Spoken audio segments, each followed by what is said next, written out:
The ICU hallway smelled like antiseptic and fear. I was walking to room 103 to see my mum when I noticed something that would change everything. The woman in room 104 had absolutely no visitors. Not one person. And what I discovered when I visited her again made me question everything I thought I knew about family, loyalty, and the promises we make to the people we love.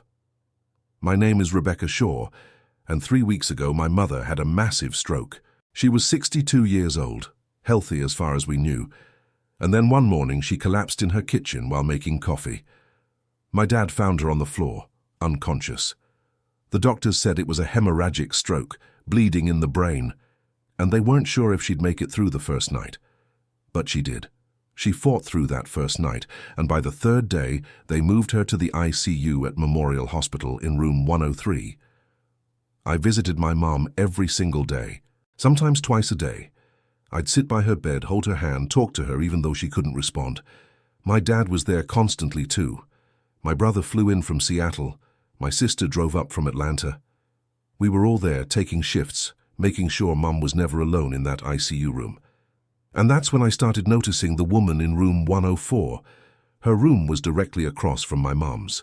Every time I walked down that hallway, every time I left Mum's room to get coffee or stretch my legs, I'd pass by room 104. And every single time, the woman in that room was alone. Completely alone. No family members in the waiting area. No visitors walking in or out. No flowers on her windowsill, no cards taped to the wall. Nothing. Just her, lying in that hospital bed, with only the nurses checking in every few hours. After 4 days of walking past room 104 and seeing the same empty chairs, the same bare walls, the same woman lying alone in that bed, I couldn't ignore it anymore. On the 5th day, I stopped at her doorway. I didn't go in. I just stood there for a moment looking into the room. She was awake, staring at the ceiling. She looked to be in her 70s, maybe early 80s, grey hair spread across the pillow, thin arms resting on top of the blanket, an oxygen tube in her nose, monitors beeping steadily beside her bed, and no one there with her. I don't know what made me do it, but I knocked softly on the doorframe. She turned her head slowly, and when she saw me, her eyes widened slightly, like she was surprised anyone would acknowledge her existence. I smiled and said hello, asked if she needed anything. She just stared at me for a long moment, then shook her head. Her voice was barely a whisper when she said she was fine, but her eyes told a different story. I told her my mum was in the room across the hall, told her I'd been visiting every day and noticed she didn't seem to have many visitors. I asked if there was anyone I could call for her. Again, she shook her head, said there was no one to call, and then she turned back to staring at the ceiling like she was used to being invisible.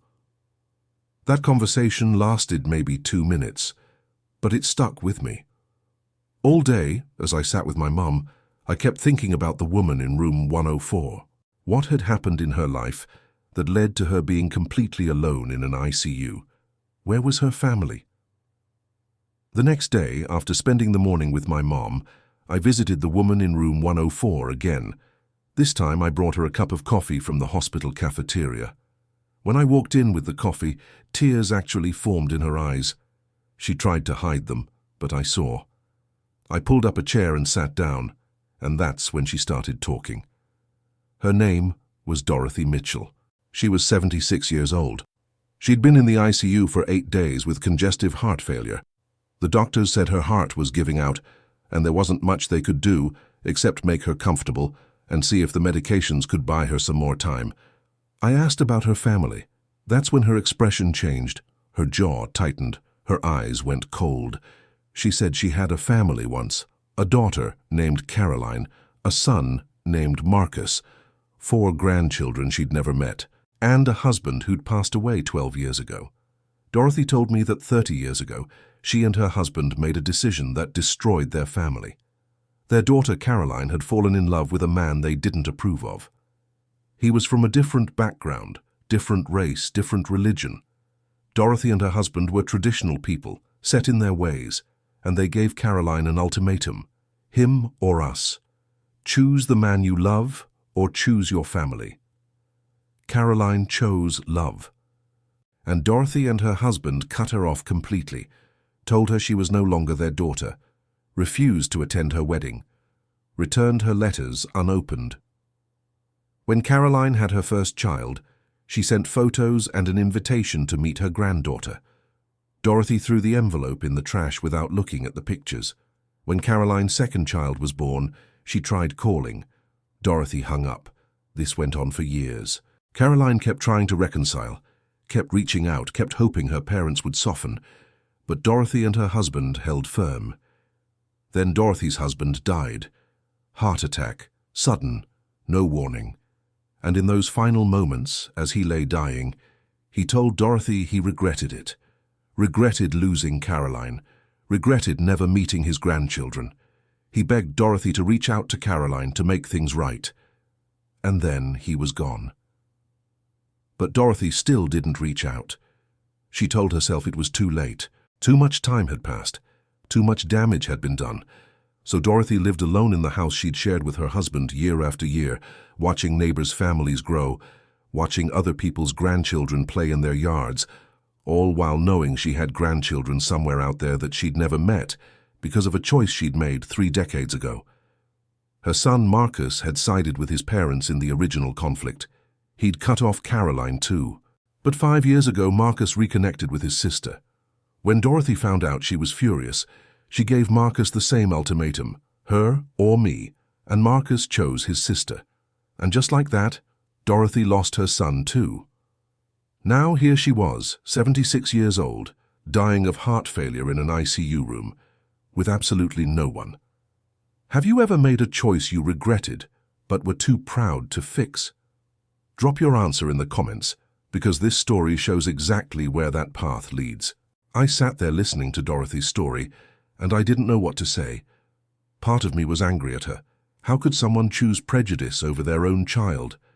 But another part of me saw a broken old woman who'd realized her mistakes far too late and was now paying the ultimate price for them. I asked her if she'd thought about reaching out to Caroline now. She laughed, but it was a bitter sound. Said Caroline probably wouldn't even take her call. Said she deserved to die alone after what she'd done. I didn't accept that answer. I told Dorothy that it's never too late to try. That maybe Caroline would reject her, maybe she wouldn't. But at least she'd know her mother tried. Dorothy just shook her head and said I didn't understand. Over the next week, I developed a routine. I'd spend mornings with my mum, then visit Dorothy for an hour in the afternoon. Dorothy started opening up more. She told me about Caroline as a child, bright and funny and full of life. She told me about the wedding she didn't attend and how she cried alone in her house that day but still wouldn't go. I kept encouraging her to reach out, told her I could help her find Caroline's number, but Dorothy refused every time, said she didn't deserve forgiveness. Meanwhile, my mum was slowly improving. The swelling in her brain was going down. She started responding to stimuli. The doctors were cautiously optimistic. And every day as I watched my family rally around my mum, I thought about Dorothy across the hall who had no one fighting for her. On the 10th day of visiting Dorothy, something changed. I walked into her room and found her crying. Deep, body-shaking sobs. A nurse had asked her that morning if there was anyone they should call, anyone who should be notified about her condition. Dorothy had said no, there was no one. And the nurse, trying to be kind, had said that surely there must be someone, everyone has someone. And Dorothy had broken down. Because she did have someone. She had a daughter and a son and 4 grandchildren. She had a whole family out there living their lives without her, and it was her own fault. I held Dorothy's hand and let her cry. And then I said something that surprised even me. I told her I was going to find Caroline, that I was going to reach out whether Dorothy wanted me to or not, because Dorothy might be ready to give up, but I wasn't going to watch someone die alone when there was even a chance of reconciliation. That evening, I started my search. I knew Dorothy's last name was Mitchell. I knew her daughter's name was Caroline. I started with searching for Dorothy Mitchell's obituary for her husband. Found it. The obituary listed Caroline by her married name, Caroline Rodriguez. I searched for Caroline Rodriguez and found her, living about 2 hours away. Her profile showed a woman in her 50s with kind eyes. Her page was filled with photos of her family, her husband, her children, her grandchildren, a life full of love and laughter and everything Dorothy had missed. I sent a message, told her my name, that I'd been visiting someone in the ICU who I believed was her mother, Dorothy Mitchell. Told her that Dorothy was very ill, and I thought Caroline should know. 2 hours later, my phone rang. It was Caroline. Her voice was shaking. She asked if her mother was really dying. I told her the truth, that Dorothy had congestive heart failure, that the doctors weren't optimistic, that she probably didn't have much time left. Then Caroline asked the question I'd been dreading. She asked if her mother wanted to see her, and I had to tell her the truth, that Dorothy hadn't asked me to reach out, that Dorothy had refused to contact her, that I'd taken it upon myself to find Caroline because I couldn't stand watching Dorothy die alone. There was a long silence.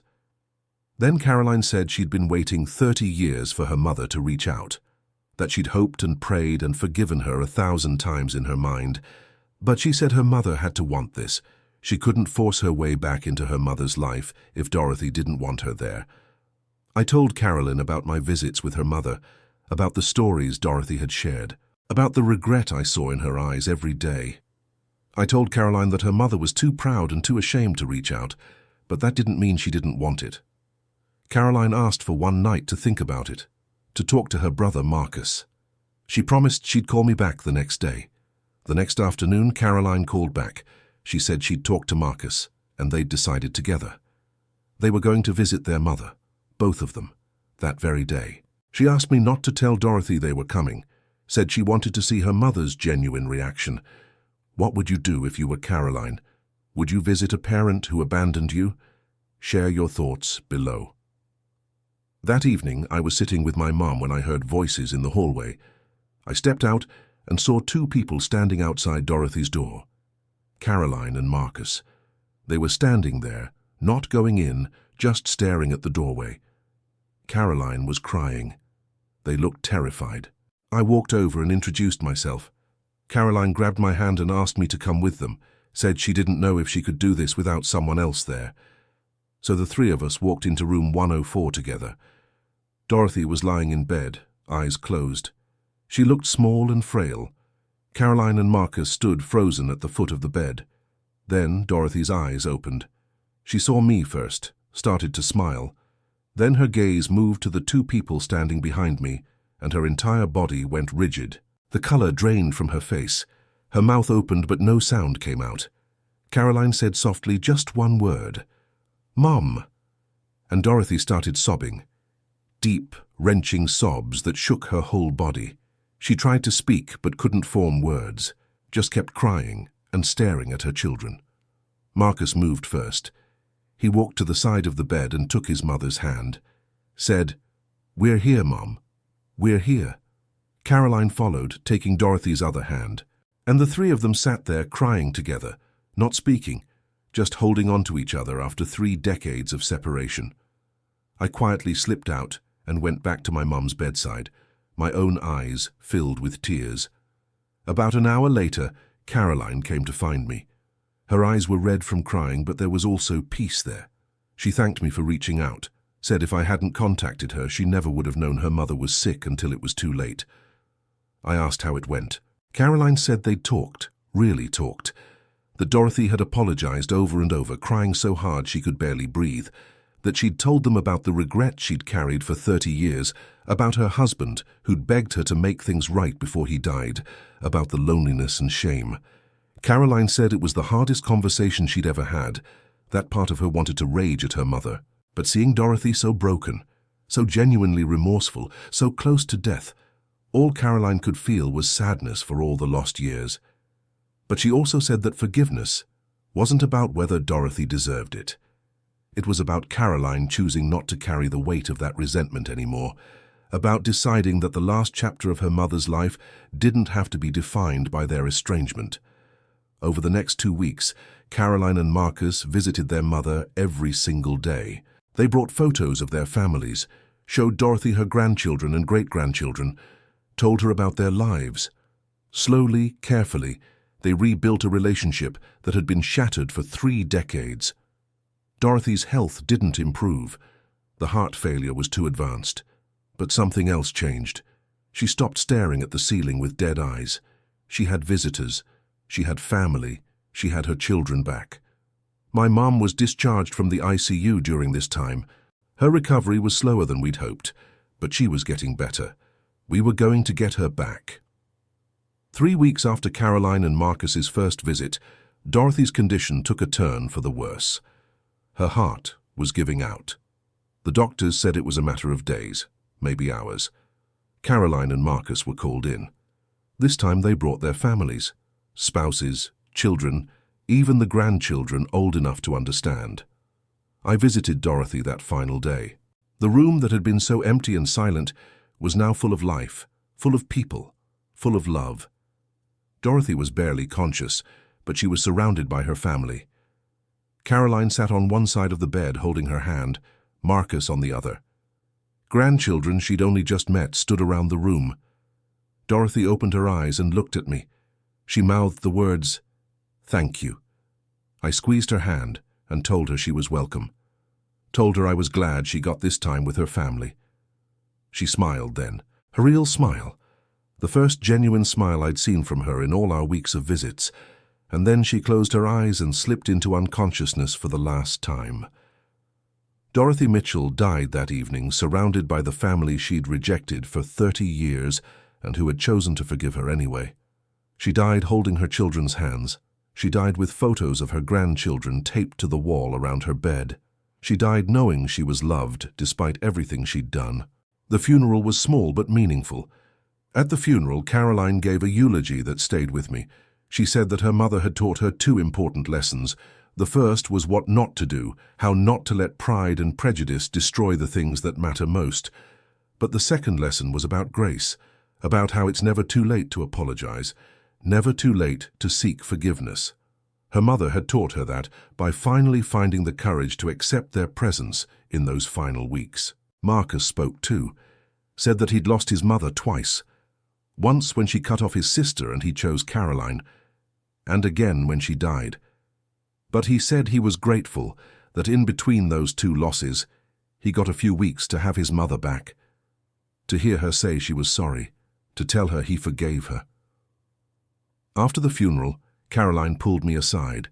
She handed me an envelope. Inside was a card with a handwritten note from Dorothy, written during one of her lucid moments in those final weeks. The note thanked me for refusing to let her die alone, for finding her children when she'd been too afraid to reach out herself. I still have that note. I keep it in my desk drawer at home. And sometimes, when I'm having a hard day, I take it out and read it. It reminds me that we never know when a simple choice to show compassion to a stranger might alter the entire trajectory of their final days. My mum made a full recovery. It took months of rehabilitation, but she regained her speech and most of her mobility.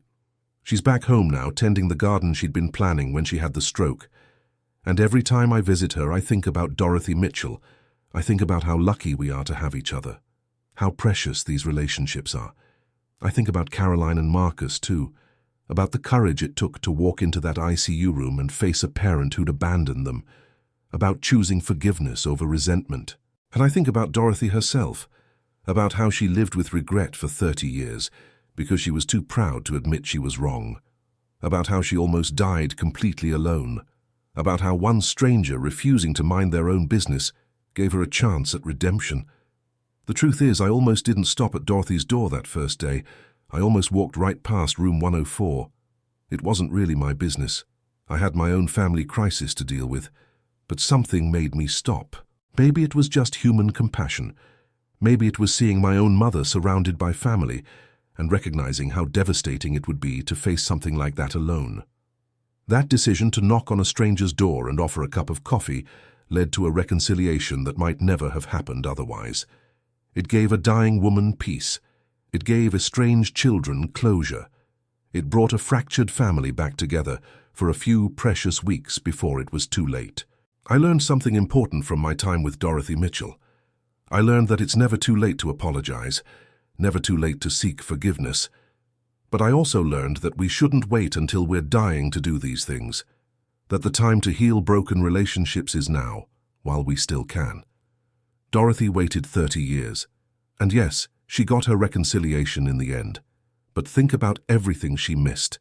30 years of her children's lives, weddings she didn't attend, Grandchildren she never met. She got forgiveness, but she didn't get those years back.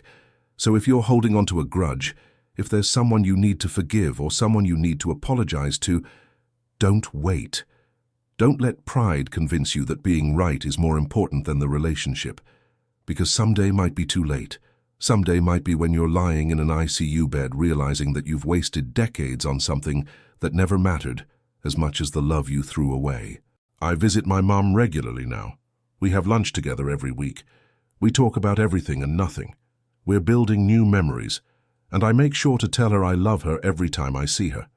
Because I learned from Dorothy Mitchell that we're not guaranteed tomorrow, that life is fragile, that the people we love could be gone in an instant. The legacy Dorothy left wasn't just for her own family. It changed me too.